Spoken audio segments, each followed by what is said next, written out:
Hello மக்களே, welcome to middle class gully cricketers. Hi Revanth bro, hi Bala bro. So Bala bro வந்துட்டு நம்மளோட எம்சிஜிசி believer பேக்கை வந்துட்டு சப்ஸ்கிரைப் பண்ணிட்டு இன்னைக்கு வந்துட்டு நம்ம எம்ஐ மேட்ச்க்காக வந்திருக்காரு. அவர் ஒரு ஆர்சிபி ஃபேன் தான். ஸோ இன்னைக்கு வந்துட்டு பார்த்தீங்கன்னா ஒரு எக்ஸ்ட்ராடினரி மேட்ச், நல்ல ஒரு த்ரில்லர் பார்த்தோம். எம்ஐ வர்சஸ் எல்எஸ்ஜி எக்கானா ஸ்டேடியம்ல வந்துட்டு ஒரு 200, ஒரு என்ன சொல்றது, ஒரு ஆட் டேல வந்துட்டு அங்கே 200 அடிக்கிறதுலாம் வந்துட்டு ரொம்ப கஷ்டம். எப்பவுமே லக்னோ பிச் வந்துட்டு கொஞ்சம் ஸ்லோவா இருக்கும். பட் இந்த லாஸ்ட் 2 கேம்ஸா வந்துட்டு ஒரு மாதிரி நல்ல ஹை ஸ்கோரிங் விக்கெட்டா கொடுத்துருக்காங்க. ஸோ ஸ்ட்ரைட்டாவே நம்ம பாலா ப்ரோட்டே போலாம். பாலா ப்ரோ, என்ன நினைக்கிறீங்க? எப்படி போச்சு இந்த மேட்ச்? நீங்க ஆக்சுவலா பண்ட்டுக்கு கொஞ்சம் எகெயின்ஸ்டா இருப்பீங்க. இன்னைக்கு கொஞ்சம் எல்லா மூவ்ஸ்லாம் கொஞ்சம் ரைட்டா பண்ணாருன்னு நினைக்கிறேன். என்ன நினைக்கிறீங்க இன்னைக்கு மேட்ச் பத்தி? அவங்க பேட்டிங் ஆக்சுவலா கொஞ்சம் எல்எஸ்சி பேட்டிங்ல இருந்து ஸ்டார்ட் பண்ணலாம். அவங்க கொஞ்சம் ஒரு டீசெண்டா அங்கங்க விட்டாலும் டீசெண்டா எடுத்துட்டு போய் கம்ப்ளீட் பண்ணாங்க. மேபி ஒரு 20 ரன்ஸ் ஸ்டார்ட் தான் நான் ஃபீல் பண்ணேன். ஏன்னா மார்க்ரம் வந்து டெப்தா ஃபுல்லா 18th ஓவர் வரைக்கும் ஆடினாரு. பட் ஸ்டில் அவர் இன்னைக்கு ஃபுல்லா டேக்கானே பண்ணல. கடைசி வரைக்கும் டேக்கானே பண்ணல. வந்த பேட்டர் தான் டேக் ஆன் பண்ணி வந்த பேட்டர் தான் ஆடிட்டு இருந்தாரு. மார்க்ரம் டேக் ஆன் பண்ணியிருந்தா ஸ்டார்டிங் இப்ப அந்த ஒரு 30 பால் 60 இனிஷியலா கிடைச்சது வந்து அவங்களுக்கு எவ்வளவு பெரிய ஒரு பூஸ்டா இருந்ததுன்னா, இவர் வந்து ஒரு 38 பால் மார்க்ரம் ஆடி இருப்பாரு. ஆனா இவரை விட கம்மியான ரன்ஸ் தான் 18th ஓவர் வரைக்கும் ஆடி, ஒரு பேட்ஸ்மேன் 18th ஓவர் வரைக்கும் ஆடினாருன்னா எவ்வளவு பால் நம்ம எவ்வளவு பர்சன்டேஜ் ஆஃப் த பால்ஸ் நம்ம ஃபேஸ் பண்ணிருப்பாருன்னு ஒரு யூஸ்வலா எல்லா மேட்ச்லயுமே ஒரு majority of the percentage of the ball அவர் தான் ஃபேஸ் பண்ணிருப்பாரு. ஒரு ஸ்டார்டிங்ல இருந்து ஆடுற பேட்ஸ்மேன் கடைசியில அவங்க டேக் ஆன் பண்ணுவாங்க. மார்க்ரம் அது கடைசி வரைக்கும் பண்ணவே இல்லை. அதனாலதான் இவங்க ஒரு பிலோ ஆக்சுவலா அது அவங்க எக்ஸ்பெக்ட் பண்ண டோட்டல் ஒரு 220 கிட்ட வந்திருக்கணும். அவங்க ஒரு கம்மியா ஒரு 200 போஸ்ட் பண்ணாங்க. அவங்க பவுலிங்க்கு அது டிஃபெண்டே பண்ண முடியாது அப்படின்னு தான் நான் நினைச்சேன். கண்டிப்பா அடி எம்ஐ அடிச்சு ஜெயிச்சிருவாங்க அப்படின்னு நினைச்சேன். அதே மாதிரி பவுலிங். ஸோ இப்ப எம்ஐ பேட்டிங்ல 2 நல்ல பால்ல குட்லென்த் பால பிக் பண்ணி எடுத்து லாங் சைட்ல அடிச்சு 2 பேருமே அவுட். 2 பேருமே சிமிலர் அவுட். ஓப்பன் 2 பேருமே குட்லென்த் பால தான் பிக் பண்ணி அடிச்சாங்க. ஆனா அதே நமந்தீர் வந்து நமந்தீருக்கு போட்ட எந்த பாலுமே குட்லென்த் பால், எல்லாமே ஷார்ட் பால், ஒரு பேக் ஆஃப் லென்த் பால் அடி. நமந்தீர் நல்லா பிளேஸ் பண்ணி கண்ட்ரோல் பண்ணி கேப்ல பிளேஸ் பண்ணி ஆடினார். நமந்தீர் ரிஸ்க் ஷாட்டே கிடையாது. அதான் சூப்பரா ஆடிட்டு இருக்காங்க. அந்த ஒரு இவர் தான் கேம் சேஞ்சர் என்னை பொறுத்த வரைக்கும். அந்த லெகி திக்விஷ் அங்க நமந்தீரோட மொமெண்டம் பிரேக் பண்ணதும் சரி. அதுக்கப்புறம் 11th ஓவரோ 12th ஓவரோ ஒன்னு வந்து போட்டு 3 ரனுக்கு போட்டு அடுத்த ஒரு ஷர்துல் வந்து ஷர்துலும் நல்லா பேக்கப் பண்ணி கொடுப்பாரு. 19th ஓவர் நல்லா போட்டாரு. ஆமா, அதான் வரும். சோ நான் என்ன நினைச்சேன், அங்க ரிஷப் பந்த் வேற யாருக்காதான் ஓவர் கொடுப்பாரு, ஷர்துலுக்கு கொடுக்க மாட்டாரு அப்படின்னு நினைச்சேன். ஆனா பரவாயில்ல, ஷர்துலுக்கு கொடுத்து அவர்தான் ஒரே விக்கெட் டேக்கிங் பவுலர் அப்படின்னு கொடுத்து ஆப்ஷன்ஸ் இவங்கள்ட்ட இல்ல. இவங்க போனதே 5 பவுலிங் ஆப்ஷன்ஸோட தான். சோ வேற ஆப்ஷனே இல்ல. ஆப்ஷன் இல்லைங்கிறத விட இவரு எனக்கு ரிஷப் பந்த் மேல அந்த ஒரு ரொட்டேஷன் ஆஃப் த பவுலர்ஸ் வந்து இன்னும் பெட்டரா கூட நிறைய மேட்சஸ்ல இருந்திருக்கலாங்கிற ஒப்பீனியன் இருந்ததுனால இன்னைக்கு ஆக்சுவலா நல்லாவே கவர் பண்ணி அவங்களுக்கு இருக்கிற ரிசோர்ஸை தான் பண்ண முடியும். இல்லாத பிளேயர் பெவிலியன்ல இருக்கிற தகவல்குள்ள இருக்கிற ஜாகிர் கானா வந்து விளையாட முடியும். அவங்க இருக்கிற பவுலர்ஸ் இவ்வளவுதான். இவன் தான் போடுவான். அவங்களை எவ்வளவு மேக்ஸிமைஸ் பண்ணி காட்ட முடியுமோ அவ்வளவுதான் காட்ட முடியும்.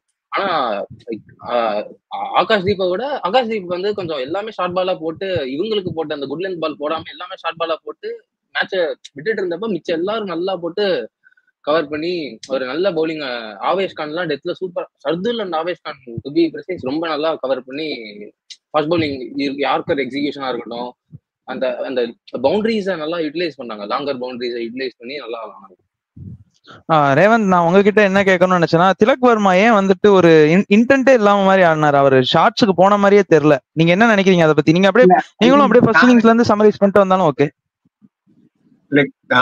ஃபர்ஸ்ட் இந்த क्वेश्चनக்கு நான் ஆன்சர் பண்ணனும்னா, ஐ திங்க் இது அத கமெண்ட்ரியிலே அதான் கூட சொன்னாங்க. ஒன்னு அவுட் ஆயிட்டு போயிடணும், இல்ல பால் இல்ல நல்லா விளையாண்டு. எதுக்கு 2 பால் இன்னிங்ஸ் விளையாண்டது வந்து கண்டிப்பா லூசிங் காஸ்ட்ல அது பெரிய ரீசன் தான். ஏன்னா 12 ரன்ல என்னமோ தோத்துருக்காங்கன்னு நினைக்கிறேன். இவர் 24 ரன் 25 பாலோ இல்ல 25 அந்த 2 பால்ல இந்த 2 பாலுக்கு கொஞ்சம் கம்மியா தான் அடிச்சிருந்தாருன்னு நினைக்கிறேன். எனக்கு தெரிஞ்சு அவர் வந்து சூரியகுமார் யாதவுக்கு ஆங்கர் பண்ற மாதிரி வந்து அப்படியே அதுலயே கொஞ்சம் ஸ்டக் ஆயிட்டாருன்னு எனக்கு தோணுது.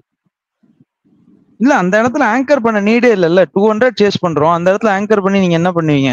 இப்போ ஒரு 180 170னா ஓகே. இல்ல அதான் அந்த இடத்துல எனக்கு கொஞ்சம் அப்படியே கேம் விட்டாரோ. எனக்கு சூரியகுமார் யாதவ் வந்து அவரும் கொஞ்சம் கேப் இருக்குன்னு பின்னாடி அவரோட ட்ரேட்மார்க் ஷாட் விளையாண்டாரு. கரெக்டா வந்து ஒரு 10-15 மீட்டர். இல்ல அது ஆக்சுவலா இவர் கொடுத்த பிரஷர் தான் வந்துட்டு அவருக்கு வந்துட்டு ரன் அடிக்க போகணும்னு ஆச்சு. ரொம்ப வந்துட்டு பாத்தீங்கன்னா ஆக்சுவலா எல்எஸ்சி வந்துட்டு கரெக்டா சொல்லணும் ஃபீல்டிங் நல்லா பண்ணாங்க. நிறைய இடத்துல வந்துட்டு பவுண்டரிஸ் விடாம தேர்ட் மேன்ல இருக்கட்டும் கவர்ஸ்ல இருக்கட்டும் விழுந்தெல்லாம் நிறைய பிடிச்சாங்க. சோ அதனால வந்துட்டு சூப்பரா பிடிச்சாரு. அந்த கவர்ஸ்ல பாயிண்ட், அந்த கவர்ஸ்ல திலக் அடிச்சத ஃபீல் பண்ணது சரி, அந்த மிட் விக்கெட் அந்த பின்னாடி ஃபைன் லெக்ல ஷார்ட் ஃபைன் லெக்ல அந்த பவுண்டரி எல்லாம் கட் ஆனதே ஒரு ஆட் ஆன் பிரஷர் தான் பேட்ஸ்மேனுக்கு. இது அந்த ஃபீல்டுல நம்ம 30 யார்ட தாண்ட விடாம பவுண்டரியை கட் பண்ணாலே பெரிய ஓப்பன் ஷாட்டுக்கு போவாங்க. இவங்க எல்லாம் ஓப்பன் ஷாட் ஆடுற பிளேஸே கிடையாது. திலக் சரி சூர்யாலாம் ஓப்பன் ஷாட்டே ஆட மாட்டாங்க. லைக் பிளே அவங்களுக்கு இந்த கிரவுண்ட் யூஸ் பண்ணி ஆடலாம். பட் அந்த பிரஷர்னாலதான் அந்த பவுண்டரி நம்ம ஃபீல் பண்ணோம்னா அந்த பிரஷர் நெக்ஸ்ட் பேட்ஸ்மேன் எனக்கு தெரிஞ்சு ஒரு டைம் அவுட்லயே ஒரு கிளியர் இன்ஃபர்மேஷன் கொடுத்துருக்கணுமோ எனக்கு தோணுது. அப்பா அவன பேட்ல பால் படல, இவனும் அடிச்சுட்டு அவுட் ஆகல, பாண்டியா முன்னாடி வந்திருக்கலாம் கூட சொல்றாங்க. எனக்கு தெரிஞ்சு வந்து திலக் மேல வச்சிருந்த ஒரு நம்பிக்கையில அமிச்சாங்க. ஸோ ஐ திங்க் அவருக்கு என்ன பால் லைக் சரியா படலையா இல்ல இவங்க அந்த அளவுக்கு டைட்டா இழுத்து போட்டாங்களான்னு தெரியல. ஐ திங்க் இதுலயே இந்த டோர்னமெண்ட்லயே one of the best spinner வந்து இந்த டிகேஷ், அவர் பேர் எக்ஸாக்ட் டிகேஷ் தானே, திகேஷ். அவர் சூப்பரா போட்டாரு. லைக் பவர் பிளேல வந்தாலும் நல்லா போடுறாரு. இன்னைக்குலாம் வந்து கொஞ்சம் 15 ஓவருக்கு அப்புறம் கூட வந்தாரு போட்டாருன்னு நினைக்கிறேன். 40 ரன் 18 பால் இருக்கும்போது வந்து அந்த ஓவர் ரொம்ப குரூஷியல். அந்த இடத்துல மட்டும் ஒரு 6 போயிருந்தா கூட மேட்ச் முடிஞ்சிருக்கும். அந்த ஓவர் நீங்க நல்லா பாத்தீங்கன்னா ஒரு லூஸ் ஷாட் 4 அடிச்சாரு ஹர்திக் பாண்டியா. 2 மிஸ்ஃபீல்டு வேற ஆச்சு. அதுக்கப்புறம் சிங்கிள். அப்படி இருந்துமே வந்து 4 ஓவர் 27 ரன் என்னமோ போட்டு ஒரு விக்கெட் எடுத்திருக்காரு. அந்த அவ்வளவு போயுமே வந்து 11 ரன்ஸ் கொடுத்துமே வந்து இவங்களால அதுக்கு அடுத்த ஓவர் வந்து ஷார்துல் தாக்கூர் ரொம்ப சூப்பரா போட்டாரு. கரெக்டா அந்த பிளானுக்கு போட்டாரு, கரெக்டா ஃபீல்டுக்கு போட்டாரு. 3 ஓவர் 33 ரன் கொஞ்சம் எக்ஸ்பென்சிவா தான் இருந்தாரு ஃபர்ஸ்ட் 3 ஓவர்ஸ். 19-20 ஓவர் தெரியுமா ஆகாஷ். இந்த பாயிண்ட் அந்த ஃபீல்டுக்கு போட்டதுங்கிற பாயிண்ட் தான் அந்த அஸ்வின் குமார் அவருக்கு அந்த ஃபீல்டுக்கு அவருக்கு இத்தனைக்கும் லாங்கர் சைடு தான் கொடுத்திருந்தாங்க. எல்லா ஓவரும் லாங்கர் சைடு கொடுத்தப்போ அவரால் கரெக்டா அந்த ஃபீல்டுக்கு போட்டு நிறுத்த முடியல. நிறைய இது பண்ணாரு, கணக்கு போயிட்டாரு. கரெக்டா ஃபீல்டுக்கு போட்டாரு. நிறைய விஷயங்கள் இருக்கு பிரபு. Tilak Varma blunder mistake. ஏன்னா 24 ரன் 25 பால் வந்து ஒரு ரீடைன் பண்ண ஒரு பிளேயர் வந்து இந்த மாதிரி ஒரு ஸ்லோ நாக் ஆடிட்டுமா அப்படி, அது ஒரு கேள்வி. ரெண்டாவது ரோஹித் சர்மா உட்கார வச்சு தோத்துட்டாங்க. ரோஹித் சர்மா இன்னைக்கு விளையாடவே இல்லை. ஏன்னா ரோஹித் சர்மா இன்ஜுரி. ஓ இன்ஜுரியா? டிராப்டு இல்ல இன்ஜுரி தான். நீ இன்ஜுரிங்கறனால வந்துட்டு அவரை வந்துட்டு ரெஸ்ட் பண்ணிருக்காங்க. சோ அதனால அது வந்துட்டு ஒரு என்ன சொல்றது பெரிய விஷயமா நம்ம இது பண்ணக்கூடாது. பட் டு பி ஆனஸ்ட் இந்த டீம் பேப்பர்ல பாக்குறதுக்கு நல்லா தான் இருந்தது. இந்த டீம்ல வந்துட்டு எந்த குறையுமே இல்ல. அவர் திலக் வர்மா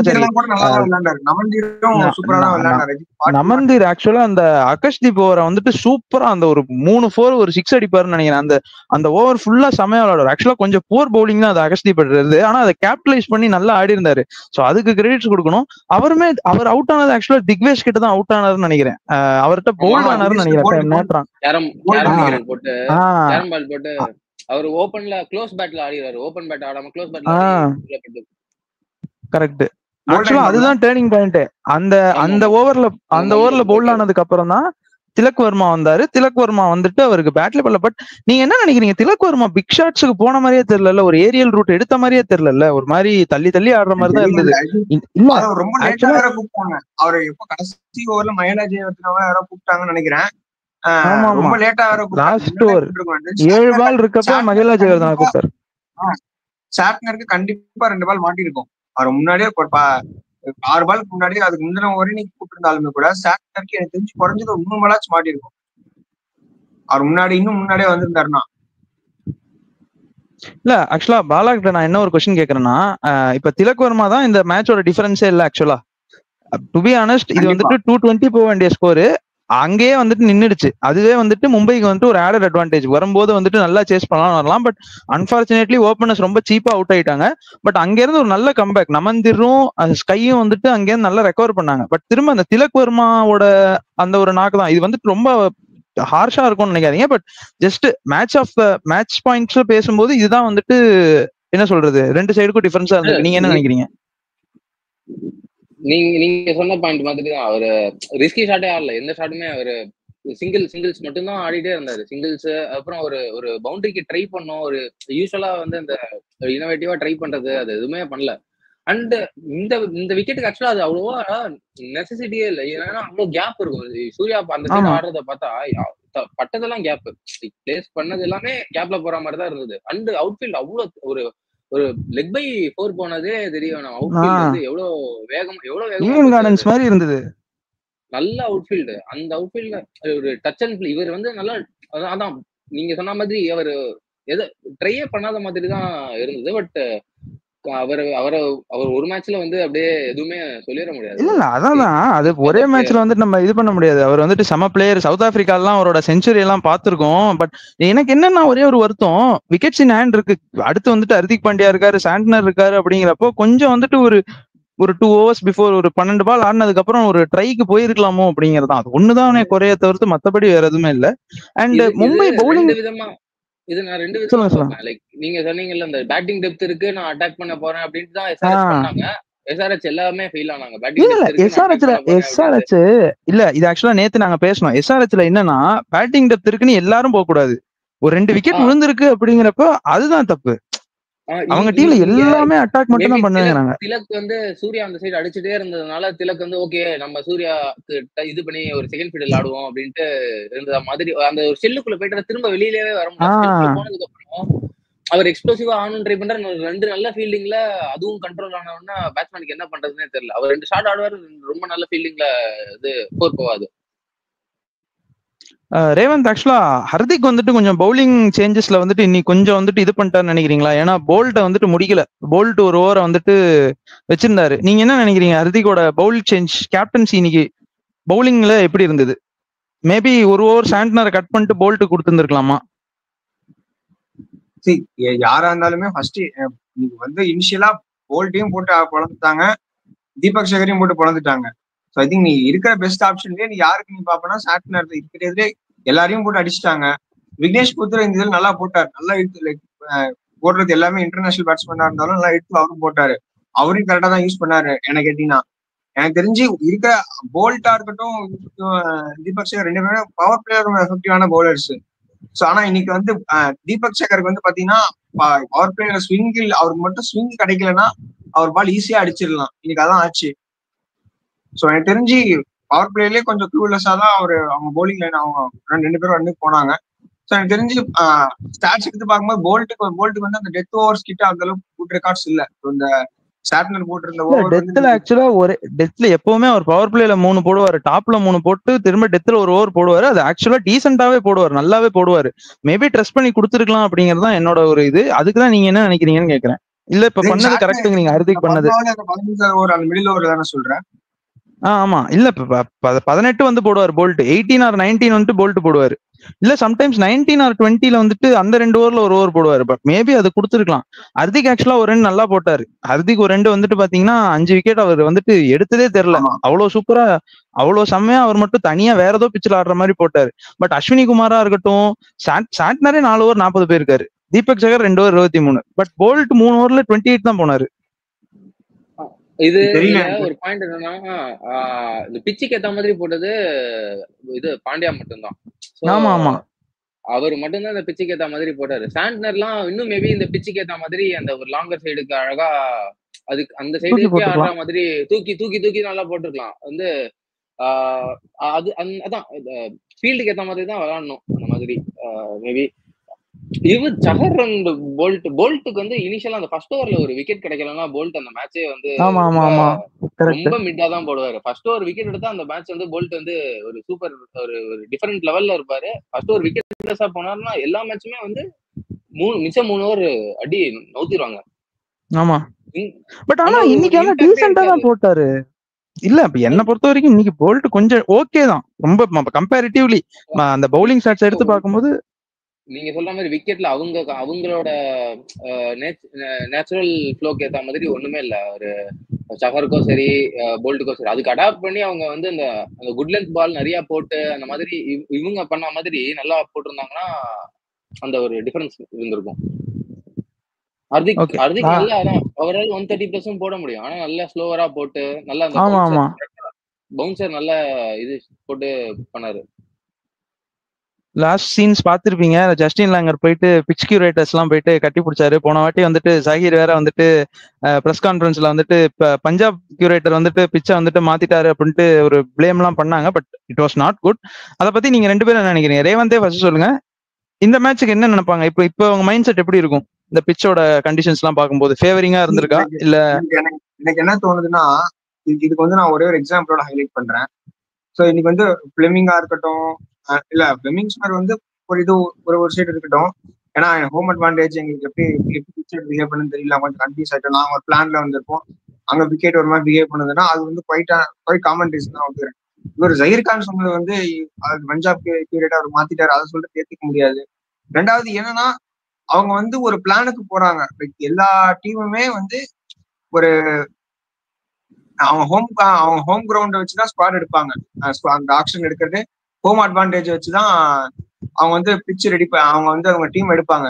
ஸோ அந்த பிளானுக்கு எகெயின்ஸ்டா பிட்ச் பிஹேவ் பண்ணிட்டாலோ இல்லை பிளானுக்கு மாறா வந்து பர்ஃபார்மன்ஸ் மேட்ச் போயிட்டாலோ, ஸோ அப்போ வந்து ஆப்வியஸா விக்கெட் மேல பழி போடுறது வந்து எனக்கு எந்த அளவுக்குன்னு தெரியல. அதே ஒரு டீம் தான் உங்க ஆப்போனன்ட் டீம் வந்து வேற ஒரு அவங்க ஹோம் கிரவுண்டுக்கு டீம் எடுத்துட்டு உங்க இதுல வந்து ஜெயிக்கிறாங்க. ஸோ ஐ திங்க் அப்படி இருக்கும்போது விக்கெட் எந்த அளவுக்கு குறை சொல்றதுன்னு எனக்கு சொல்ற நியாயம்னு எனக்கு தெரியல. எந்த விக்கெட் கொடுத்தாலும் அதுக்கு ஆடணும். இன்னும் ப்ளூ பிரிண்ட் கிடையாது, விக்கெட் இப்படிதான் இருக்கும், 10-15 ஓவருக்கு அப்புறம் பிஹேவ் பண்ணும். அது மாதிரி ப்ளூ பிரிண்ட் மாதிரி கொடுத்துட்டு இது விட முடியாது. நீங்க ஒரு எக்ஸ்பெக்ட் பண்ணீங்கன்னா நீங்க எக்ஸ்பெக்ட் பண்றது மாதிரி இருக்கும், நடக்கிறது ஒரு மாதிரி இருக்கு. காமன் தானே. உங்களுக்கு 2-3 நாளைக்கு முன்னாடியே தெரியும் இந்த விக்கெட்டா விளையாட போறீங்க அப்படின்னு. ஸோ அப்ப அது தகுந்த மாதிரி விளையாடுறதா எனக்கு விக்கெட் ரொம்ப வந்து மேட்ச் ஒத்துட்டா தோத்துலன்னு ஒத்துக்கணும். ரொம்ப விக்கெட் மேல பழி போடுறது எனக்கு எந்த அளவுக்கு உடன்பாடு கிடையாது.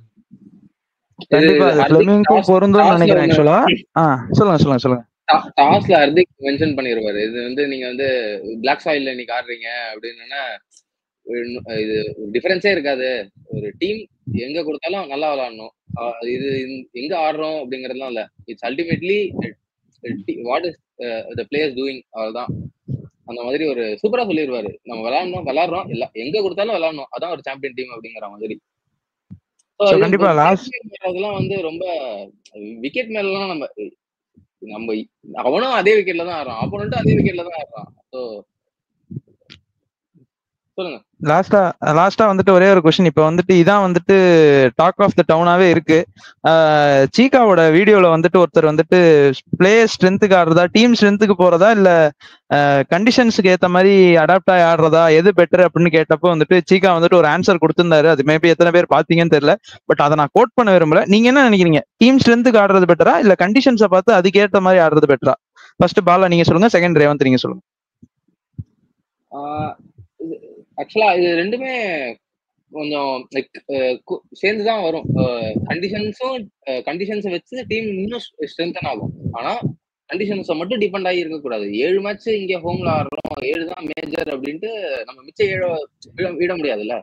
ஸோ அதுக்கேற்ற மாதிரி தான் பேலன்ஸ்டா தான் டீம் எடுப்பாங்க. சும்மா வந்து நம்ம ஹோமுக்காக தான் டீம் எடுத்தோம்னு சொன்னா அந்த மாதிரி அப்படி ஜெயிக்கவே முடியாது ஒரு டோர்னமெண்ட்டை. ஸோ ஹோம்ல பெட்டரா பண்ணும் ஆப்வியஸா, வெளியில போய் நல்லாவே வெளியிலயும் அந்த ரொம்ப அடி வாங்காம ஒரு நல்லா மெயின்டைன் பண்ற அளவுக்கு ஒரு டீம் எல்லாரும் ஒரு நல்ல பிரான்ச்சைசி வச்சிருப்பாங்க.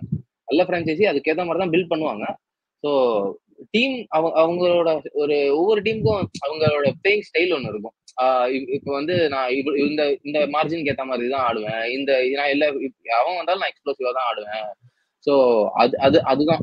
ஸோ இல்ல பிளேயர்ஸை சுத்தி ஆடுவாங்க. இந்த பிளேயர்ஸை சுத்தி நான் ஆடுவேன், இந்த பிளேயர்ஸ்க்கு சப்போர்ட்டிவா நான் ஆடினாலே நான் வின் பண்ணுவேன். அந்த மாதிரி இந்த பிளேயருக்கு சப்போர்ட் பண்ணாலே நம்ம வின் பண்ணுவோம். இன்னும் 2ல இருந்து நம்ம சப்போர்ட் பண்ணாலே இந்த பிளேயர் மேட்ச் வின்னர், ஒரு 2-3 மேட்ச் வின்னர்ஸ் இருப்பாங்க, அவங்களுக்கு சப்போர்ட். அந்த மாதிரியும் டீம்ஸ் இருந்திருக்கு. முன்னாடி ஒரு பிளேயர் வச்சு பிளேயரே கொண்டு போயிருப்பாங்க. ஸோ அது வந்து இப்ப அதுதான். ஸோ டீமோட அந்த டீம் அந்த டுகெதர் தே வின், அந்த மாதிரி எல்லாமே சேர்ந்து வரணும். ஓகே, நீங்க மியூச்சுவலா இருந்தாதான் வந்துட்டு உங்களுக்கு வந்துட்டு சாட்டிஸ்ஃபைடா இருக்கும். லைக் எதுவும் ஒன்னு நம்பி இருந்தா மட்டும் முடியாது, ரெண்டுமே உங்களுக்கு இதுவா இருக்கணுங்கிறீங்க. ரேவந்த் நீங்க என்ன நினைக்கிறீங்க? கண்டிஷன்ஸ்க்கு ஏத்த மாதிரி கண்டிஷன்ஸை வந்துட்டு எக்ஸல் பண்ணிட்டு அதுல போய் விளையாடுறது பெஸ்டா இல்ல டீம் ஸ்ட்ரென்த்துக்கு ஏத்த மாதிரி விளையாடுறது பெஸ்டா? இல்ல உங்களோட டீம் ஸ்ட்ரென்த் அன்னைக்கு பர்டிகுலர் டேல எப்படி இருக்குன்னு டிசைட் பண்றது கண்டிஷன்ஸ் தான். கண்டிஷன்ஸும் அந்த பர்டிகுலர் கிரவுண்டும் தான். ஸோ அப்படி இருக்கும்போது வந்து உங்களோட ஸ்ட்ரென்த் வந்து கண்டிஷன் இன்னைக்கு நீ எப்படி இன்னைக்கு டீம் வந்து எந்த பிளானுக்கு போயிருக்கு, அது எப்படி ஒர்க் அவுட் ஆகுது அப்படின்றத வந்து டிசைடிங் ஃபேக்டரா கண்டிஷன்ஸ் வந்து ரொம்ப ரீசனா இருக்கு. ஸோ அப்படி இருக்கும்போது கண்டிஷன் வந்து ஒரு கண்ட்ரோல் பவர் கொஞ்சம் அதிகமா இருக்கு. நம்ம ஸ்ட்ரென்த்துக்கு தான் விளையாடணும். அந்த ஸ்ட்ரென்த் அன்னைக்கு டிசைட் பண்றது வந்து கண்டிஷன்ஸ் தான். நீங்க ஒரு சில கிரவுண்ட்ல ஒரு சில பிளேயர்ஸ் வச்சிருப்பாங்க. 3 மாசத்துக்கு முன்னாடி ஆக்ஷன் நடத்தி அதுக்குன்னு ஒரு டைம் கொடுக்குறாங்கல்ல. இப்ப ஆக்ஷன்ல அந்த தேவையான இதை எடுத்துக்கங்கிறாங்க. சோ அப்படி இருக்கும்போது அந்த ஒரு இதை பத்தி இருக்குல்ல. So at end of the day கண்டிஷன்ஸை மட்டும் நம்பி இருந்தாலும் பிரச்சனை தானே. கண்டிஷன் மட்டும் நம்பி இருந்தா பிரச்சனை தான். ஆனா கண்டிஷன் ஒரு டிசைடிங் ஃபேக்டரா இருக்குன்னு நான் சொல்றேன். Okay, at the end of the day எல்லாம் கடைசியில வந்து முடியறது என்னவோ கண்டிஷன்ஸ்க்கு ஏத்த மாதிரி ஆடணும், கண்டிஷன்ஸ்க்கு ஏத்த மாதிரி டீமை ஸ்வாப் பண்ணணும் அப்படிங்கிறீங்க. இல்ல ஸ்வீப் இல்ல டீமை ஸ்வாப் பண்றது அதுதான் முக்கியம். நீங்க அந்த ஒரு நான் என்ன சொல்றேன்னா, நீ எவ்வளவு பெரிய டீம் என்ன பேட்ஸ்மேன் எவ்வளவு பெரிய பேட்ஸ்மேன் இருந்தாலும் அன்னைக்கு பிட்ச் எப்படி பிஹேவ் பண்ணுதோ அன்னைக்கு அந்த ஸ்ட்ரென்த்துக்கு அந்த பிட்ச் அடாப்ட் ஆச்சுன்னா அந்த கண்டிஷன் அடாப்ட் ஆச்சுன்னா அது டிசைடிங் ஃபேக்டரா இருக்குன்றேன். உன்னோட ஸ்ட்ரென்த் வீக்னஸ் இருக்கும். ஸ்ட்ரென்த் டிசைட் பண்றது வந்து கண்டிஷன் தான் ஒரு மேபி ஒரு ஹை பாயிண்டா இருக்கும் நான் ஃபீல் பண்றேன். Okay okay fine. So okay, என்ன உங்க ஃபைனல் தாட் சொல்லிட்டீங்கன்னா அப்படியே இந்த கேமை முடிச்சுட்டு, ஆக்சுவலா நாளைக்கு வந்துட்டு ஒரு மேட்சுக்கு வந்துட்டு நாங்க ரிவ்யூ ஃபுல்லா கவர் பண்ணிட்டோம் மதியானம் நடக்க போற மேட்சுக்கு. ஸோ நம்ம சாயங்காலம் நடக்க போற மேட்சை கொஞ்சம் டீப்பா பேசலாம். அதுக்கு முன்னாடி உங்களோட ஃபைனல் தாட்ஸ் என்ன? எல்எஸ்ஜி இங்க இருந்து என்ன லேர்னிங்ஸ் எடுத்துட்டு போவாங்க? ஒரு பாயிண்ட் அதுக்கு முன்னாடி பதோனி இன்னைக்கு நல்லா ஆனான். ஆமா, பதோனி இன்னைக்கு ஆக்சுவலா 2 மேட்சுமே நல்லா விளையாண்டாரு. ஆமா, ரேவந்த் போன வீடியோல வந்து பதோனி வந்து ஒரு ரொம்ப சுமாரான பிளேயர் அப்படின்னு இருப்பாரு. ஆனா பதோனி ஒரு ஆக்சுவலா நல்ல பிளேயர். அவன் நிறைய மேட்ச் இந்த மாதிரி எடுத்துட்டு போய் ஆடி நல்லாவே அந்த டேக் ஆன் பண்ணுவாரு. சாண்டனர் ஒரு ஓவர் அங்கேருந்து தான் ஒரு ஷிஃப்டே கிடைக்கும். அவர் அவுட் ஆனது அது இன்னும் பெட்டரா எடுத்துட்டு போய் ஆடி இருக்கலாம். பட் ஒரு லூஸ் ஸ்டார்ட்ல அவுட் ஆயிருப்பாரு. சோ அதனால பதோனியோட ரேவந்த் அது என்னோட ஒப்பீனியன். அது வந்து நிறைய பேர் வந்து எப்படி ராகுல் திரிபாத்தியை வந்து எல்லாமே ட்ரோல் பண்றாங்களா, எனக்கு வந்து பர்சனல் எதுவும் அந்த அளவுக்கு எஸ்டாப்ளிஷ் பிளேயரா எனக்கு தெரியல பதோனி. சோ அது என்னோட பர்சனல் ஒப்பீனியன். இல்ல இப்போ நான் இல்ல இப்ப என்னன்னா லைக் இந்த 2 கேம் பாத்திருக்கீங்க. இப்ப மாறி இருக்காருன்னு நினைக்கிறீங்களா? நீங்க நினைச்ச பதோனி இல்ல இது. இப்ப வந்துட்டு அவரு கொஞ்சம் சேஞ்சஸ் தெரியுது. Okay okay okay fine, accept பண்ணிக்கிறீங்க. அந்த கமெண்ட் அப்படியே சீக்காட இருந்து அப்படியே எடுத்து நான் சொல்லி நினைக்கிறேன். ஆனா திரும்பி ஒரு 3 சீசன் விளையாண்டாங்க அப்படின்னு சொல்லுவாரு. சோ அதை நான் அப்படியே சொல்லிட்டேன். சரி okay okay fine, finally agree பண்ணிட்டாரு ரேவந்த். அது வரைக்கும் சந்தோஷம். சோ என்ன நினைக்கிறீங்க, எல்எஸ்ஜி இங்க இருந்து என்ன லேர்னிங்ஸ் எடுத்துட்டு போவாங்க அப்படின்னு நினைக்கிறேன்? எனக்கு தெரிஞ்சு இன்னும் கொஞ்சம் பேட்டிங் வந்துட்டு இன்னும் பெட்டர் பண்ணணும்னு தான் நான் நினைக்கிறேன். ஏன்னா பண்ட் இன்னைக்கு அடிக்கல, பூரன் அடிக்காம இன்னைக்கு 200 அடிச்சிருக்காங்க. பட் ஸ்டில் பேட்டிங் வந்துட்டு கொஞ்சம் ஒரியிங் சைனா தான் இருக்கு. அண்ட் பவுலிங்குமே வந்துட்டு கொஞ்சம் வந்துட்டு எம்ஐ சைடு இன்னைக்கு மிஸ்டேக்ஸ் நிறைய இருந்தனாலதான் வந்துட்டு எல்எஸ்ஜிக்கு வந்துட்டு கொஞ்சம் அப்படியே ஈஸியா போயிடுச்சு அப்படின்னு நான் நினைக்கிறேன். அண்ட் எனக்கு தெரிஞ்சு எம்ஐ என்ன டேக்அவே எடுத்துட்டு போவாங்கன்னா, இனிமே வந்துட்டு கொஞ்சம் இன்டென்ட் காட்டணும், அந்த மிடில் ஓவர்ஸ்ல வந்துட்டு கொஞ்சம் டைம் எடுத்துக்க கூடாது அப்படின்னு நினைப்பாங்க. மேபி பவுலர்ஸ் ரொட்டேஷன் வந்துட்டு கொஞ்சம் ஹர்திக் பாண்டியா இன்னும் கொஞ்சம் பெட்டரா பண்ணாருன்னா நெக்ஸ்ட் கேம் வந்துட்டு இன்னும் ஈஸியா இருக்கும். நெக்ஸ்ட் எங்க ஆடுறாங்கன்னு தெரியல. பட் எல்எஸ்ஜிக்கு வந்துட்டு இது கண்டிப்பா வந்துட்டு ஹாப்பியா இருக்கும். சொல்லுங்க பாலா. பவுலிங்லாம் ஹர்திக் பாண்டியா எனக்கு தெரிஞ்சு மாத்த மாட்டாரு. அவர் தான் வந்து போடுவார். பவுலிங் சேஞ்ச்னா அவர் கால் எடுத்துட்டு வந்துருவாரு. பவுலர்ஸ்ல வந்துட்டு டீம் வந்துட்டு மாத்த வேணாம், இருக்கிற ரிசோர்சஸ் வந்துட்டு ப்ராப்பரா ரிசோர்ஸ் மேனேஜ்மெண்ட் கரெக்டா பண்ணா போதும்னு நினைக்கிறேன். சோ நீங்க சொன்ன மாதிரி எல்எஸ்ஜி அந்த பேட்டிங் பந்து ஒண்ணுமே பண்ணல. ஏதாவது பண்ணாருன்னா இன்னும் பெட்டரா இருக்கும் அந்த பேட்டிங் லைன். சோ கண்டிப்பா பண்ட் நல்லா பண்ணுவாருன்னு நம்புவோம். ரேவந்த் நீங்க என்ன நினைக்கிறீங்க, எல்எஸ்ஜியோட டேக் அவேஸ் என்ன இங்க இருந்து? அது கொஞ்சம் பண்ட் ஓப்பனிங் இல்லாம நிறைய பேர் கமெண்ட்ரியில கூட சொல்லியிருந்தாங்க. ஏன்னா ஏடன் மார்க்ரம் விளையாடுறது வந்து அந்த 34 பால்ஸ் இந்த 50 ரன்ஸ் இந்த கடைசி வரைக்கும் கொஞ்சம் நடுவில் கொஞ்சம் ஸ்ட்ரைக் ரொட்டேட் பண்ணிட்டு இருந்தாரு அவர். நிறைய பேர் கமெண்ட்ரியில என்ன சொன்னாங்கன்னா, பந்த் ஓப்பனிங் வரணும், இவர் விளையாடுற பேட்டிங் வந்து கொஞ்சம் ஆங்கர் பண்ணி விளையாடுற மாதிரி இருக்கு. ஸோ அவரும் வித் சிக்ஸ் அடிக்கூடிய எபிலிட்டி இருக்கு மார்க்ரமுக்கும். Mitchell Marsh and Rishabh Pant opening வந்து பயங்கரமான ஒரு காம்போவா இருக்கு. மிச்சல் மார்ஷ் நல்லா பேட்ல பால் பண்ணிட்டு இருக்கு. ஸோ ஐ திங்க் பண்ட்டும் அவரும் வந்தாருன்னா கொஞ்சம் ஓப்பனிங் ரொம்ப ஃபயர் ஆகும்னு எனக்கு தோணுது. மார்க்ரம் இன்னிங் காசுல இருக்கிறதுனால வந்து ஒன்றும் தெரியல. லைக் 7 to 15 ஓவர்ஸ்ல இந்த மாதிரி ஒரு விளையாடுற பிளேயர் வந்து நான் யூஸ்ஃபுல்லா இருப்பேன் எனக்கு தோணுது. ஸோ மார்க்கரமா கொஞ்சம் டவுன்ல அனுப்பிட்டு Rishabh Pant open with Mitchell Marshall எனக்கு தோணுது. ரெண்டாவது ரவி பிஷ்னாயை வந்து நிறைய மேட்ச்ல போட்டு பிறந்துட்டாங்க. 3 ஓவர் 43 ரன் போன மேட்ச். இன்னைக்கு 2 ஓவர் 23. 4 ஓவர் 40. 4 ஓவர் 40 இன்னைக்கு. 4 ஓவர் 40 முடிச்சிட்டாரு. 4 ஓவர் 40 வரமாட்டீங்க, டச் பண்ண மாட்டீங்கன்னு நினைச்சேன், டச் பண்ணிட்டீங்க. சொல்லுங்க. அதுக்கப்புறம் வந்து டிசி மேட்ச்லயும் போட்டு ஆயுஷ் பத்வானி சரி இந்த அசுதோஷ் சர்மா வந்து போட்டு குழந்துட்டாரு. ஸோ எனக்கு தெரிஞ்சு நீங்க மணிமாறன் சித்தார்த்தே இதுக்கு விளையாண்டுலாம் எனக்கு தோணுது. ஆனா பவர் பிளேல 2 ஓவர் நல்லா போடுவாரு. பவர் பிளேல விக்கெட் எடுத்து கொடுப்பாரு. எனக்கு இன் பிளேஸ் ஆஃப் ரவி பிஷ்னா எனக்கு தெரிஞ்சு நீங்க மணிமாறன் சித்தார்த்தே விளையாண்டுருக்கலாம். மணிமாறன் சித்தார்த் ஆக்சுவலா எல்லா கண்டிஷனுக்கும் ஒத்து வர மாட்டாரு. அதான் பிரச்சனை. மணிமாறன் சித்தார்த் வந்துட்டு அவர் வந்துட்டு என்ன சொல்றது, அவர்கிட்ட ஸ்பின் இருக்காது, வேரியேஷன்ஸ் இருக்காது. அவர் ஒரு மாதிரி அவர்கிட்ட இருக்கிறதே அந்த ஒரு ஆம்பால் மட்டும்தான். சோ மணிமாறன் சித்தார்த் இன்னும் எஸ்டாப்ளிஷே ஆகல. சோ அவங்க வந்துட்டு ரவி பிஷ்னாய்க்கு தான் போவாங்க.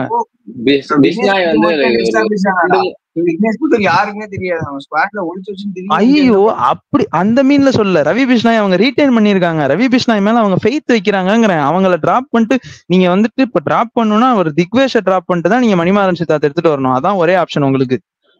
ரவி பிஷ்னாய் தான் அவங்க பிரைமரி ஸ்பின்னர். அவரை ட்ரஸ்ட் பண்றாங்க. At the end of the day அவர் ஒரு 2 மேட்ச் டெலிவர் பண்ணி கொடுத்துட்டாருன்னா போதும். மெயின் மேட்சஸ் இப்ப வின்னிங் மேட்ச்க்கு வந்துட்டாங்க. சோ இங்க இருந்து போகும்போது ஒரு லாஸ்ட் ஒரு மேட்ச் ஜெயிச்சாகணும்.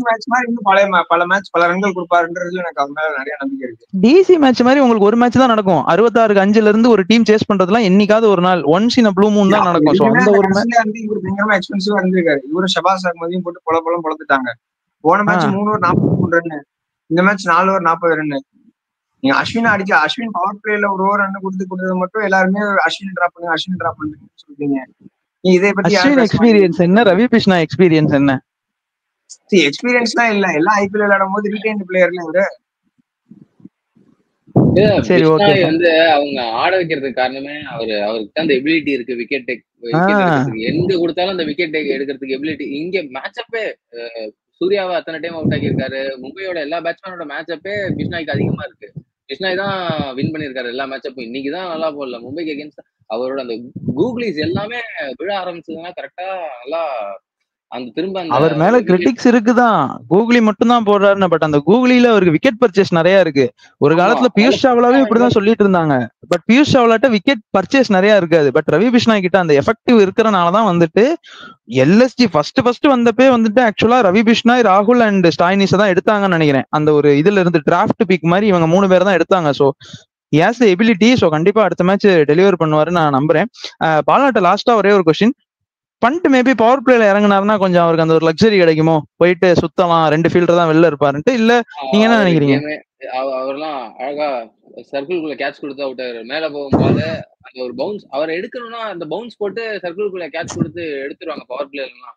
அது ஸ்கிட் ஆயிலாம் வந்ததுன்னா அவருக்கு அந்த ஒரு மிடில் வந்து அந்த 10 ஓவர்ஸ் அந்த டெல்லிக்கு ஒரு டைம் ஆடினார்ல, அந்த 10 ஓவர்ஸ் மிடில்ல வந்து போட்டு அந்த ஒரு மீடியம் பேஸ் பவுலர், இன்னொரு சைடு ஸ்பின் பவுலர் 2 பேரையும் போட்டு அடி அடிச்சு அப்படியே அவருக்கு அந்த டச்சே இல்ல. அவர் அந்த கேப்டன்சி நிறைய சில பேருக்கு இந்த கேப்டன்சி கொடுத்தா இன்னும் ரெஸ்பான்சிபிளா சூப்பரா ஆடுவாங்க.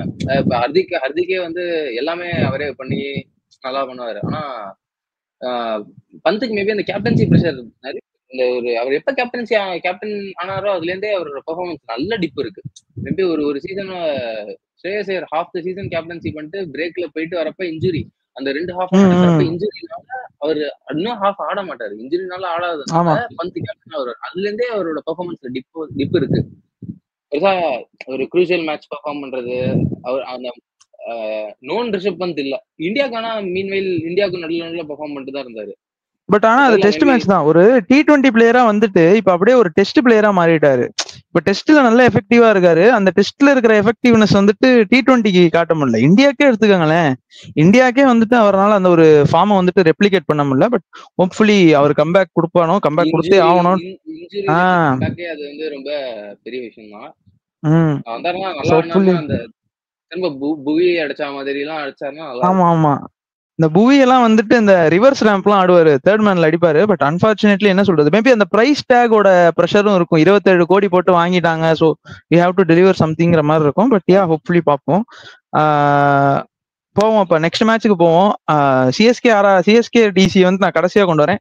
பிபிகேஎஸ் ஆர்ஆர் என்ன எதிர்பார்க்கலாம்? ஆக்சுவலா இதுல தான் நடக்குதுன்னு நினைக்கிறேன். அவங்க பிபிகேஎஸ் ஹோம் கிரவுண்ட்ல தான் நடக்குதுன்னு நினைக்கிறேன். பாலா நீங்க சொல்லுங்க, உங்க ப்ரெடிக்ஷன் என்ன? ஹோப்ஃபுல்லி நீங்க பிபிகேஎஸ் தான் பேக் பண்ணுவீங்கன்னு நினைக்கிறேன். ஆக்சுவலா டாஸ் ஒரு குரூஷியல் ஃபேக்டரா இருக்கும். அண்ட் இவங்கள்ட்ட சீம் அட்டாக், ஒரு நல்ல சீம் அட்டாக் இருக்கு பஞ்சாப்ட. அந்த பக்கம் அதுக்கு ஏத்த மாதிரி ஒரு கம்பேரே பண்ண முடியல இவங்களோட ஒரு சீம் அட்டாக்கும். ராஜஸ்தான்லயே ஆக்சுவலா நல்லா இருக்காங்களே. தேஷ்பாண்டே நல்லா எஃபெக்டிவா இருக்காரு, சந்தீப் சர்மா நல்லா போடுறாரு. உங்களுக்கு வேணும்னா ஆர்ச்சர் தான் கொஞ்சம் அப்படி இப்படி இருக்காரு. இப்ப மேபி ஆர்ச்சர் சிஎஸ்கேவோட அது போன மேட்ச் நம்ம பவர் பிளேல கண்டென்ட் பண்ணா சிஎஸ்கே அகைன்ஸ்ட்ல தான் போடணும் அப்படின்ட்டு. ஆமா, அந்த மாதிரி அதான் அந்த விக்கெட் வந்து நல்ல ஒரு சீமாஸ்க்கு ஃபேவரிங்கான விக்கெட்டா இருக்கும். சீமாஸ் நல்லா பண்ணா எந்த டீம்லோட பவுலர்ஸ் நல்லா பண்றாங்களோ அவங்க வின் பண்ண ஹை சான்சஸ் இருக்கு. ஆக்சுவலா எனக்குமே அதான் நான் நினைக்கிறேன். விச் டீம் பவுல்ஸ் பெட்டர் அவங்க தான் வின் பண்ணுவாங்கன்னு நினைக்கிறேன். நாளைக்கு வந்துட்டு இதுல நடக்குதுன்னு நினைக்கிறேன், முல்லன்பூர்ல. சோ முல்லன்பூர் வந்துட்டு ஒரு மாதிரி ஒரு இந்த விக்கெட் தான், 160 விக்கெட் தான். நல்ல ஸ்விங்கிங் ட்ராக். லாஸ்ட் இயர்ல முல்லன்பூர்ல வந்து நல்லா பேட்டிங்க்கும் நல்லா பேட்டுக்கு வரும். அண்ட் ஸ்விங் லைக் நல்ல பவுலர்ஸ்க்கு நல்ல பர்ச்சேஸ் இருக்கும். இந்த முல்லன்பூர்ல தான் ஆக்சுவலா அந்த ஒரு மேட்ச் வந்துட்டு எஸ்ஆர்ஹெச்சுக்கும் பிபிகேஎஸ்க்கும் நடக்கும். அசுதோஷும் சஷாங்கும் கடைசி வரைக்கும் போவாங்க. கடைசி ஒரு உட்நெட் கட் போடுவாரு. பட் ஒரு 6 ரன்ஸோ ஒரு 7 ரன்ஸ்லயே வந்துட்டு லூஸ் பண்ணிடுவாங்க. 24 26 சேஸ் பண்ண போயிட்டு. அது முல்லன்பூர்ல தான் நடக்கும். அந்த மேட்ச் நல்ல மேட்ச் ஆக்சுவலா. இனிஷியலா விக்கெட் வந்துடும், 2 டீமுக்கும் விக்கெட் வந்துடும். அந்த சைடு நிதிஷ் வந்துட்டு சேவ் பண்ணுவாரு. அப்பதான் நிதிஷ்குமார் ரெட்டியை வந்துட்டு இது பண்ணாங்க, லைக் ஓகே அவருக்கு ஒரு கேப்பபிலிட்டி இருக்குன்ட்டு. சோ நீங்க வந்துட்டு யார் ஜெயிப்பாங்கன்னு நினைக்கிறீங்க? ப்ரெடிக்ஷன் சொல்லுங்க. பவுலர்ஸ் நல்லா பண்றது அனாலிசிஸ் வைஸ் அது நீங்க வந்துட்டு நல்லா டிப்ளமேட்டா இருந்துட்டீங்க. ப்ரெடிக்ஷன் சொல்லுங்க, யார் வின் பண்ணுவாங்க? பஞ்சாப் கிங்ஸ். ஓகே ரேவந்த், நீங்க என்ன நினைக்கிறீங்க? நாளைக்கு மேட்ச் யார் ஜெயிப்பாங்க, என்ன நடக்கும்? கண்டிப்பா எனக்கு தெரிஞ்சு பஞ்சாப் கொஞ்சம் ஃபேவரட்ஸ் இருக்கு. ஸோ எனக்கு தெரிஞ்சு அதே சமயத்துல ராஜஸ்தானையும் நம்ம வந்து குறைச்சு இட போட்டுற முடியாது. ஏன்னா ஒரு சைட் தேஷ்பாண்டே போன மேட்ச் நிறைய ரன்னுக்கு போனாரு. சந்தீப் சர்மாவும் கன்சிடர் பண்ணாதீங்க, நீங்க கலெக்டிவா பாருங்க. போன மேட்ச் மட்டும் பேசாதீங்க. இல்ல ஒரு எக்ஸாம்பிள், போன மேட்ச் சிஎஸ்கே ஃபேனா அவனை பார்த்துட்டு ஒரு மாதிரி தான் இருந்திருக்கும். இருந்தாலும் நான் சொல்றேன், லைக் கரெக்டான டயத்துல பவுலர்ஸ் நல்லா யூஸ் பண்ணாங்கன்னா எனக்கு தெரிஞ்சு ராஜஸ்தானுக்கு அதிகம் ஃபேவரட்ஸ் எனக்கு தோணுது. ஏன்னா நம்ம அவங்க ஸ்பின்னர்ஸ் 2 பேருமே சூப்பரா போட்டாங்க. யாரு மகேஷ் சூப்பரா போட்டாரு. நாளைக்கு ஸ்விங் நிறைய இருக்கு. நாளைக்கு ஸ்விங் நிறைய இருக்குங்கிறப்போ வந்துட்டு மேபி தீக்ஷனாவை டாக் பண்ணிட்டு டிராப் பண்ணிட்டு ஃபசலக் ஃபரூக்கி ஆடுவாங்களா? 4 ஓவர் 57 ரன் அடி கொடுப்பாரு. யாரு? ஃபசலக் ஃபரூக்கியா? ஃபர்ஸ்ட் ஓவரே நீங்க ரொம்ப ஹார்ஷா இருக்கீங்க ரேவந்த், அநியாயம். ஃபசலக் ஃபரூக்கி ஒரு மாதிரி டீசென்ட் பவுலர் தான். ஆர்ச்சரே வந்துட்டு மகேஷ் தீக்ஷனா டிராப் பண்ணிட்டு இந்த ஸ்விங் கண்டிஷன் கோசம் ஃபசல் ஃபரூக்கி கொண்டு வராங்களா கேட்டீங்கன்னா தெரியல. தீக்ஷனாவை டிராப் பண்ண மாட்டாங்க, அசரங்காவை தான் டிராப் பண்ணுவாங்க. இல்ல தீக்ஷனா அசரங்கா 2 பேரும் யாருமே டிராப் பண்ண மாட்டாங்க. இதே லெவல்ல தான் போவாங்க. நாளைக்கு விக்கெட்ல ஸ்விங் இருக்குங்கிறப்போ ஏன் ஃபசலக் ஃபரூக்கி ஆக்சுவலா 2 பக்கமுமே ஸ்விங் பண்ணக்கூடிய பவுலர். அவர் அண்டர்ரேட்டட் ஆக்சுவலா. கரெக்ட். இவங்க அப்படியே ட்ரெண்ட் போல்ட் போயிட்டாரு. இவங்களோட ஒரு ஆஸ்திரேலியாவோட ஒரு மேட்ச் ரொம்ப நல்லா போட்டு இந்த வேர்ல்ட் கப் ஜெயிச்ச வேர்ல்ட் கப் போட்டு ஜெயிக்க வைப்பாரு ஆஸ்திரேலியாவோட. கரெக்ட். அதுலயே அதனால முன்னாடி நிறைய பிளேயிங்ல மாத்துவாங்களா இல்ல அவர் இப்ப நீங்க தானே சொன்னீங்க கண்டிஷன்ஸ்க்கு ஏத்த மாதிரி ஆடணும்னு. அப்ப கண்டிஷன்ஸ்க்கு ஏத்த மாதிரி கண்டிஷன்ஸ்க்கு பெஸ்ட் யாரு வந்துட்டு இவர் தானே. At the end of the day condition தான் டிசைட் பண்ண போகுதுன்னா உங்களோட ஸ்ட்ரெngth டிசைட் பண்றது கண்டிஷன் தான் அப்படின்னு நான் சொன்னேன். அந்த ஸ்ட்ரெngth இருக்கு. அப்ப ஸ்ட்ரெngth இருக்குங்கிறப்ப ஏன் ஃபசலக் ஃபரூக்கி எடுக்க மாட்டேங்கிறீங்க? ஸ்ட்ரெngth இருக்கு உங்களுக்கு. உங்கள்ட்ட இப்ப யாரு இப்ப கரண்ட் உங்களை இம்ப்ரெஸ் பண்ணல ஃபசலக் ஃபரூக்கி? அவர் எந்த அளவுக்கு ட்ரஸ்ட் பண்றாங்கன்னு தெரியல எனக்கு. ஃபர்ஸ்ட் மேட்ச் வர போட்டு பொளந்துட்டாங்க. எஸ்ஆர்ஹெச்லயும் நிறைய ரன்ஸ் லீட் பண்ணிருக்காரு. அதனால அவர் எந்த அளவுக்கு எஸ்ஆர்ஹெச் ஸ்டேடியம்ல ஆர்ச்சர் வந்துட்டு 76 ரன் கொடுத்தாரு. புவர் பவுலர் அவரு.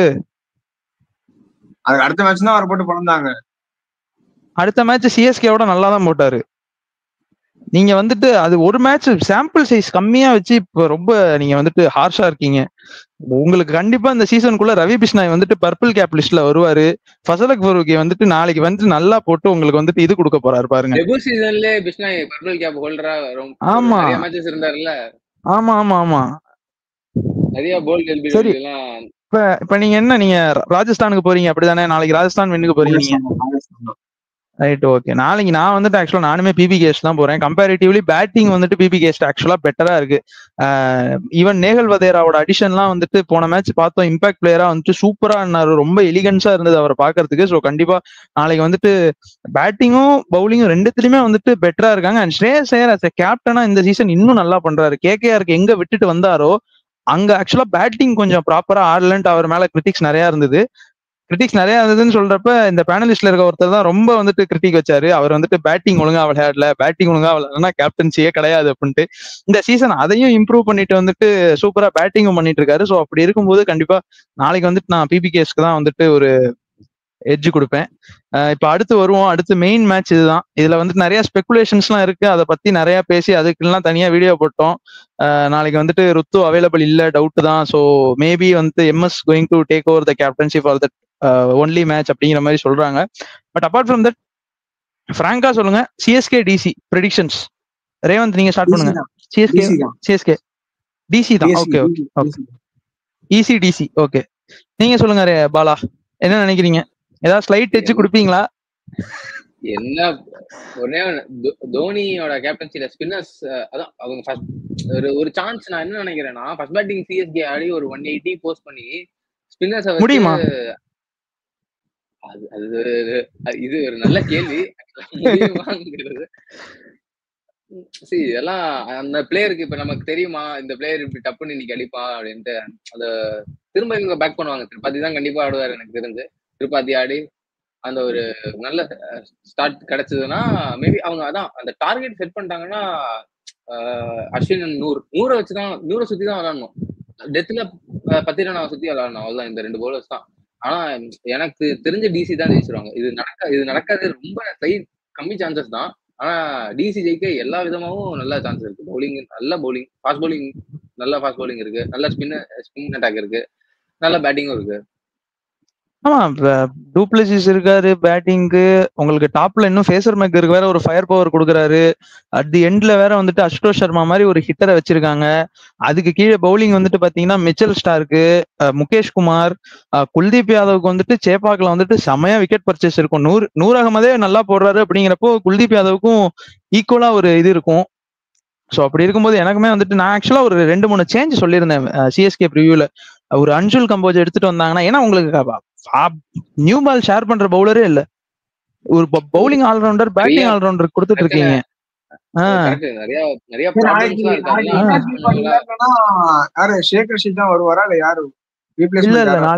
நாளைக்கு மேபி ருத்ராஜ் கெய்க்வாட் விளையாடலன்னா ஓவர்டன் பிளேஸ்ல டெவான் கான்வே எடுத்துருவாங்க. டெவான் கான்வே ஓபன் பண்ணிட்டு மேபி வந்துட்டு ஒரு ஃபாஸ்ட் பவுலருக்கு போவாங்க. அது மேபி அன்சுல் கம்போஜா இருக்கும் தான் நான் நினைக்கிறேன். At the end of the day உங்களுக்கு இது இவ்வளவு கொஸ்டின்ஸ் வந்ததுக்கு அப்புறமும் நீங்க வந்துட்டு திரும்ப கலீல் அகமது அந்த பக்கம் சாம் கரனுக்கோ இல்ல வந்துட்டு ஓவர்டனுக்கோ கொடுத்தீங்க அப்படின்னா வேஸ்ட். ஏன்னா நாளைக்கு ஆப்வியஸா இவர் விளாண்டே ஆகணும், டெவான் கான்வே விளாண்டே ஆகணும். அப்படி இல்லாம அவங்க வந்துட்டு திரும்ப தீபக் கூடாக்கு போறேன்னு சொல்லிட்டு ரச்சின் ரவீந்திராவையும் ராகுல் திரிபாத்தியும் ஓபன் பண்ணாங்கன்னா அவங்களுக்கான கிரேவியார்ட அவங்களே தோண்டிக்கிறாங்கன்னு அர்த்தம். ஸோ ஹோப்ஃபுல்லி இப்படிதான் சம்மரைஸ் பண்ண முடியாத. சோ நானுமே வந்துட்டு டிசி வின்னுக்கு தான் போறேன். பட் பாப்போம் நாளைக்கு யாரு டாஸ்க் வராங்க.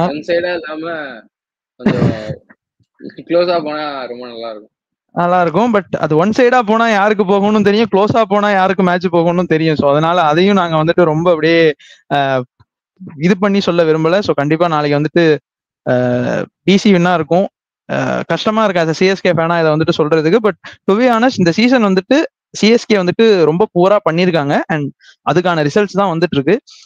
இதை பெட்டர் பண்ணி ஒரு சில மிஸ்டேக்ஸ்ல இருந்து லேர்ன் பண்ணிட்டு திரும்ப வந்துட்டு டீம் சேஞ்சஸ் எல்லாம் பண்ணாங்கன்னா அவங்களுக்கு வந்துட்டு ஒரு நல்ல ரிசல்ட், ஒரு டீசென்ட் ஃபினிஷ் கிடைக்கும். ஒரு 5th பிளேஸ்லயோ 6th பிளேஸ்லயோ. இப்பவுமே வந்துட்டு பிளே ஆஃப் சான்ஸ்லாம் வந்துட்டு எதிர்பார்க்குறீங்க அப்படின்னா கொஞ்சம் ஹோப்ஸ் எல்லாம் வந்துட்டு லெஸ் பண்ணி வச்சுக்கோங்க. ஸோ அவள் தான் வித் தட் நோட் நாங்க இந்த வீடியோ முடிச்சுக்கிறோம். And thank you Bala, thank you for subscribing to our MCGC package. And வந்ததுக்கு ஹோப்ஃபுல்லி இன்னுமே கண்டிப்பா இன்னொரு வீடியோலயும் வந்துட்டு உங்களுக்கு டைம் இருந்தா வந்து ஜாயின் பண்ணிக்கோங்க. So with that note me Revanth and Bala signing off. Have a good day guys.